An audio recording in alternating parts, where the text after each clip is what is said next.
Bem, em seguida, o professor Roberto Correia, está escrito aqui, vice-presidente do Conselho Regional de Educação Física. Bom dia a todos. Cumprimento o excelentíssimo deputado Conte Bittencourt e, ao fazê-lo, estendo o meu cumprimento a todos os demais deputados, membros da mesa e todos os presentes. Bom, eu sou coordenador de Educação Física do Colégio de Aplicação da Universidade do Estado do Rio de Janeiro e o ano que vem completo exatamente 30 anos como professor dessa disciplina, dos quais todos dentro de escolas públicas. São vivências que me permitem tratar o assunto e eu vou fazê-lo dividindo em dois pontos, basicamente. O primeiro deles, falando especificamente da questão do desenvolvimento da criança.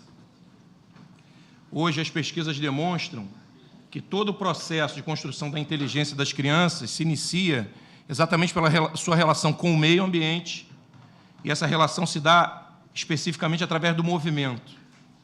Então, a criança, e as pesquisas demonstram isso, que se movimenta pouco, desenvolve menos as suas múltiplas inteligências.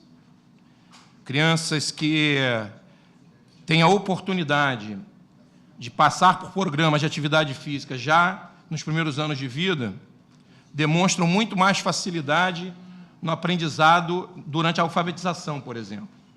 Então, ao contrário do que nós temos percebido na estrutura das nossas escolas, seria muito mais interessante destinar mais tempo para as crianças à prática de atividades que privilegiem o movimento do que, de fato, como vem ocorrendo hoje dentro das escolas, ou na maioria das escolas, onde as crianças passam das suas 5 horas, no seu turno de 5 horas ou 4 horas e meia, o maior tempo dentro das salas de aula.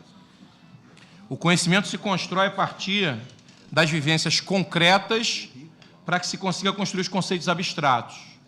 E essas vivências concretas, elas acontecem exatamente durante as práticas das atividades desportivas, recreativas, em síntese das atividades físicas. Resumindo esse ponto, ao negligenciarmos a atividade física orientada por profissionais que tenham a competência para isso, nós estamos negligenciando todo o processo de desenvolvimento dessas crianças. Não só na construção dessas inteligências, mas também pelo fato de ser o profissional de educação física o único profissional dentro da escola que tem o conhecimento na sua formação que lhe permite identificar alguns distúrbios já nos primeiros anos de vida no processo de construção, crescimento e amadurecimento das crianças. Então, hoje, a gente fala muito de escola inclusiva e não há dúvida de que a melhor forma de incluir as crianças que apresentam qualquer tipo de necessidade especial é através da atividade física, é através da ludicidade e é através dos jogos e das brincadeiras.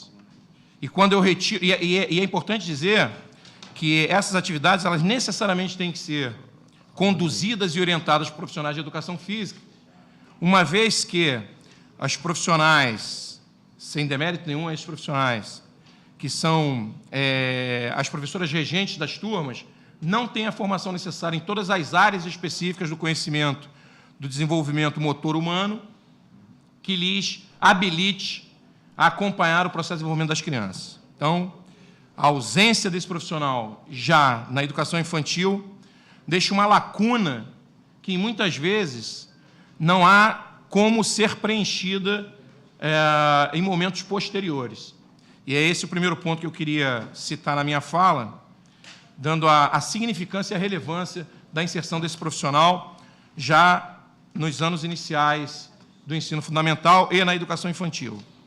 O segundo ponto da minha fala, voltado para apresentar a importância desse profissional, como o professor Hernani Contursi aqui colocou, hoje o profissional de educação física é o único profissional da saúde inserido longitudinalmente na escola.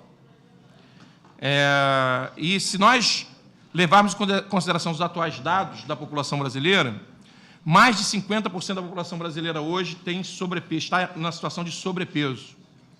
Aproximadamente 20% da população é formada de pessoas obesas. A obesidade infantil é a maior epidemia do mundo hoje. As pesquisas demonstram, as estimativas demonstram que aproximadamente em 2020 teremos quase 1/3 da população brasileira formada por obesos. Os gastos hoje com tratamento de doenças oriundas do sedentarismo, a obesidade, a hipertensão arterial, o diabetes mellitus, alguns tipos de câncer, ultrapassam a casa dos 4 bilhões de reais, dados do SUS. E isso exclusivamente com gastos diretos, sem considerar gastos indiretos, como licença no trabalho, aposentadorias precoces, locomoção das pessoas que apresentam algum tipo de problema e que precisam ser conduzidas aos hospitais. 78% das causas mortes no Brasil hoje estão ligadas a algum tipo de doença cuja origem também se relaciona com o sedentarismo. O único país no mundo, hoje, que conseguiu reverter a obesidade infantil é a Finlândia. E o fez investindo em educação e não em saúde.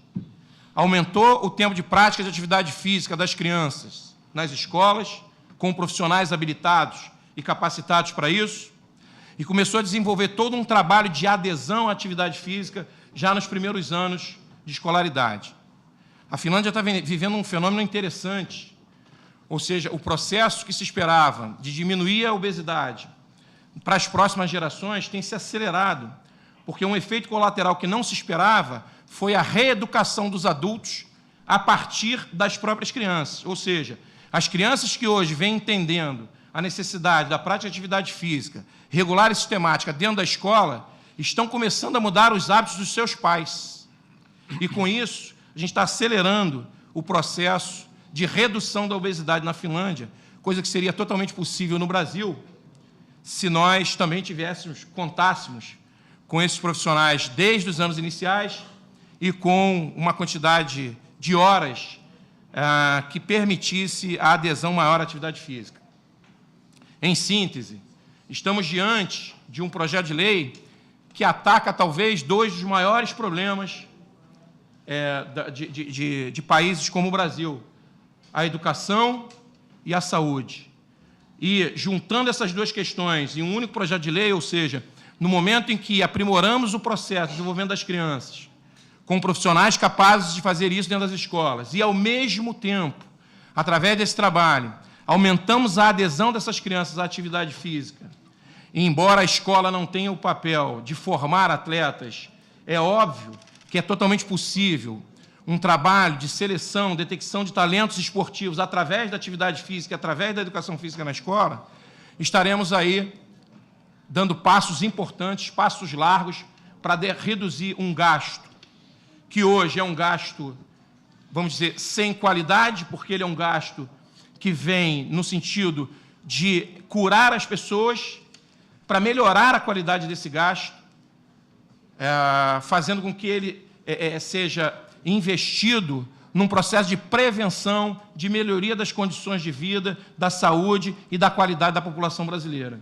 Então, nesse sentido, nobres deputados, peço, assim como o professor Hernani Contursi, uma atenção especial e muito carinho, porque não estamos falando aqui de reserva de mercado, não estamos falando, até porque no país que nós vivemos, né, a profissão de professor, seja em qualquer área, ela não vem sendo valorizada, então não é uma reserva de mercado para professor, principalmente nessa profissão tão desvalorizada, mas é uma preocupação que trago, representando aqui outros colegas que nessa mesa têm tanto tempo, como eu disse aos senhores, 30 anos dedicados à educação física e às escolas públicas, a importância que isso pode, a diferença que isso pode trazer na vida das nossas crianças. Então, que ao analisarem esse projeto, não vejam simplesmente como um projeto que atende a um anseio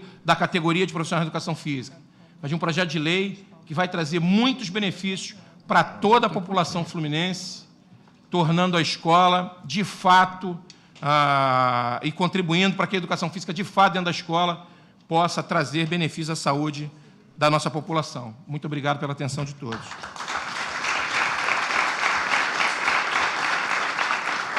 Muito obrigado, professor Roberto. Registro.